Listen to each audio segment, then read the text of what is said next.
Let's talk about compound inequalities. So just like a compound word, a compound inequality is two inequalities put together. So there are two basic types, an intersection and a union. Intersections, also known as and inequalities, are inequalities where both inequalities must be true for a number to be a solution of this compound inequality. So we're looking at the intersection of the solution sets, numbers that make both true. The graphs are where the solution sets overlap. Now, because of the nature of and type compound inequalities, it is possible to get no solution, as you'll see when we do some of our practice problems here in a little bit. There's also unions. These are inequalities that use the word or. A number must make either inequality true, so at least one of them true, for it to be a solution of the union. So instead of looking at the overlapping of the solution sets, we're just looking at combining both solution sets together. And so the graph will show that. We put both solution sets on the graph.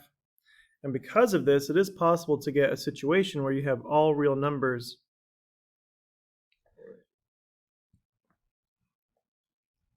in your solution set. And again, you'll see an example of that in our problems below. What we're going to also practice is writing these solution sets in what's called interval notation.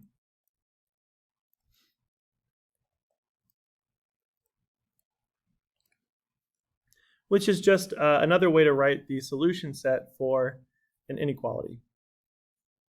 In interval notation, we use parentheses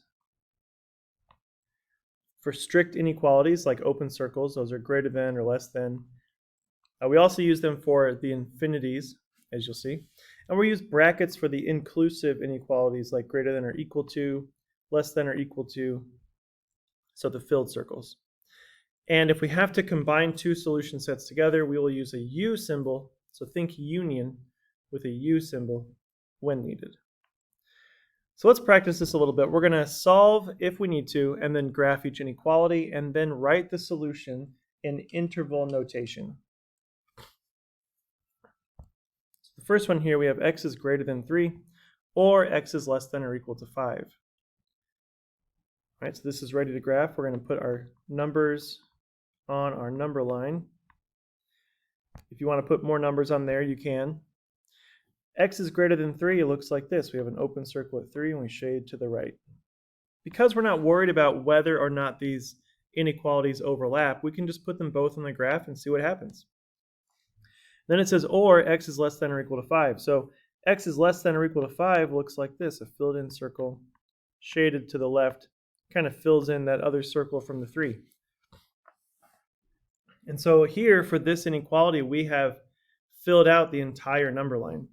So this is an all real numbers situation. The solution set contains all real numbers. Now to write this in interval notation, we'll use a left parentheses because of the fact that it goes to negative infinity. It also goes to positive infinity with a parenthesis on this side. So basically we use the left constraint and the right constraint. All the way to the left is negative infinity, all the way to the right is positive infinity, and that's our solution set. Let's go to the next one. X is greater than negative 6 and x is less or greater than or equal to 5. This is an and type inequality, so we care about where the solution sets overlap.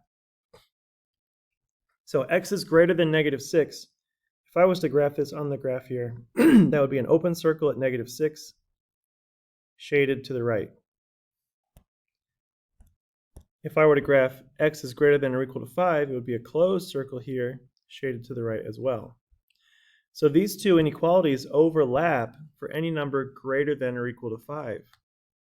All the numbers between negative 6 and 5 don't fulfill the inequality because it has to make both of these true because of the word and. So our graph will only have the overlapping part right here. So this gray work we did, we can leave it if you want, or we can erase it. It's a little cleaner if you erase it. But if it helps you understand what's happening, keep it on there. But just where they overlap. Okay, in our solution in interval notation, it starts here at 5 with a filled in circle, so that's a bracket with a 5. That's our lower constraint, our lower end. And then the upper end goes to infinity, so we'll use infinity with a parentheses.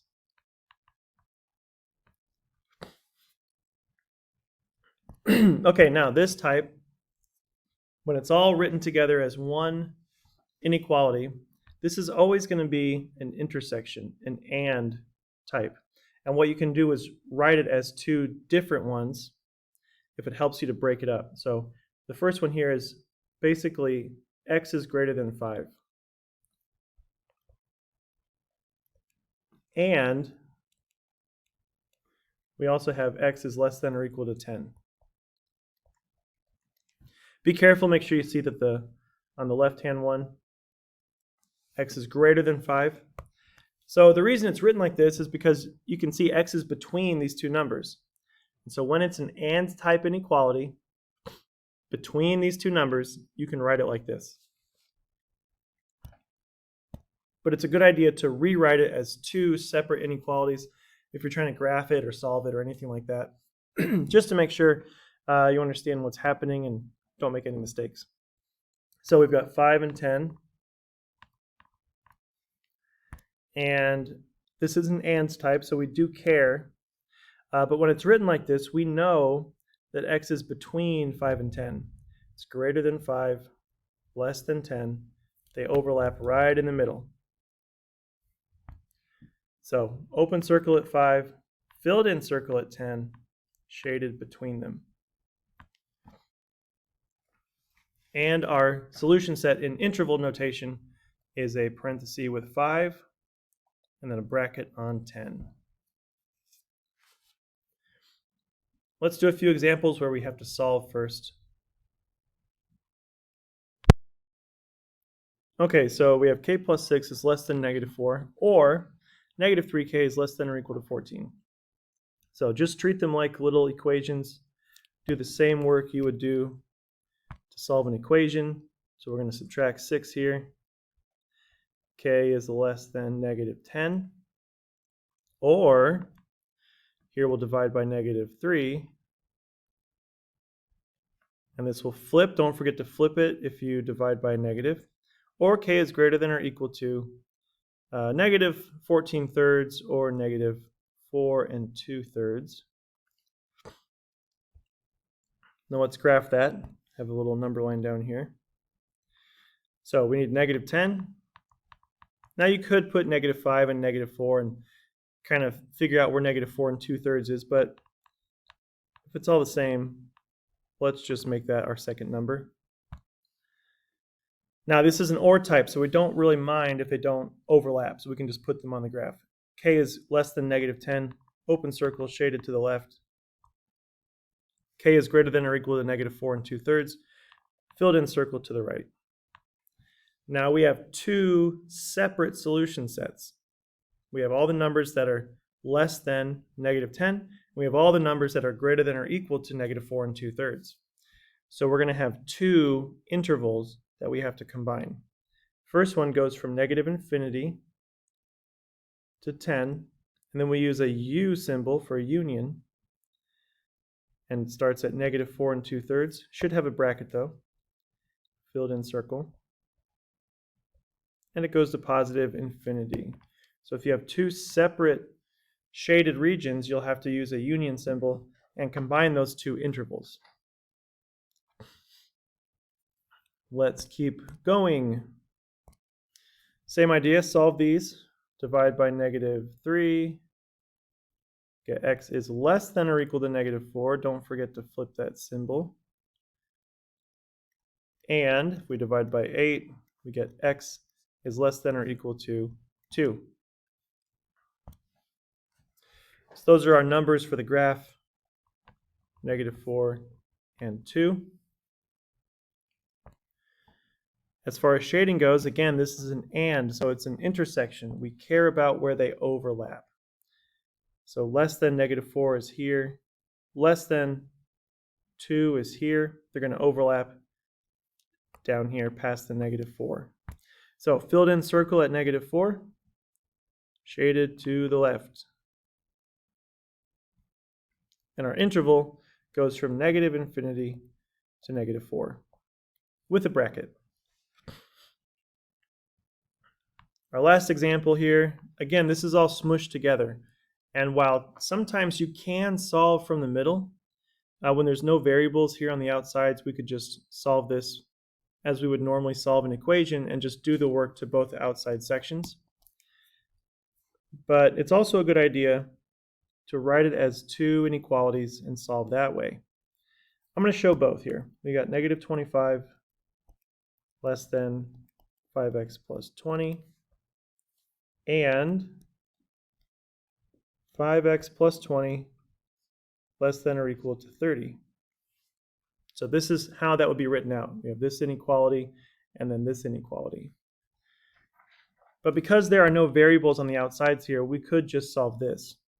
So I could say -20 to all the outside sections. I get -45 is less than 5x is less than or equal to 10. Divide by 5. And -9 less than x less than or equal to 2. Now I should get those same two inequalities over here. If I subtract 20, see it's the same steps. Subtract 20. -45 is less than 5x. 5x is less than or equal to 10. Divide by 5. And I get x is greater than -9, and x is less than or equal to 2. So you get the same result. The difference is it might make more sense. And this, you can only do this part here in gray if there are no outside variables. If this had been a 30x or something like that, we wouldn't be able to do that. We'd have to write out both inequalities. All right, let's put these numbers on our line. I know that this just means x is between these two numbers, and if I look at these separate inequalities, I'm going to go greater than -9, less than 2. So right in between them is the overlap. Open circle at -9, filled in circle at 2, shaded between them. And my interval would be -9, +2 with a bracket on the 2. So for compound inequalities, if you have an intersection or an and type, make sure you're just shading where the two inequalities overlap. When you have or, that's a union, you're just putting the two solution sets together. So you just put them both on the graph and see what happens.